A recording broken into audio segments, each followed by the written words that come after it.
You mentioned mammograms earlier, and obviously you have a lot of experience with breast cancer. What do you think of that test and the guidelines that seem to change, that you should start when you're 50, and then it was 40, and then it's moved back and forth? What are your thoughts on that?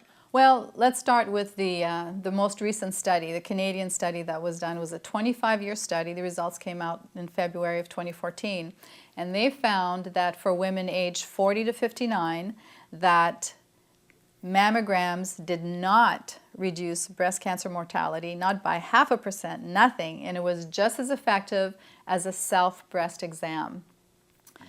So by the time a tumor or a lump is seen in a mammogram, it's been there for 5 to 8 years. So there's mammograms. And we know that the compression, the radiation, we know it causes cancer. There's studies after study.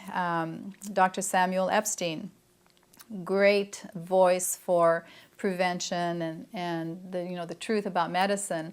But he said that if a woman follows a typical 10-year protocol of getting mammograms every year, every 6 months, she's getting as much radiation as a woman who was outside of the epicenter of Hiroshima, 1 mile away.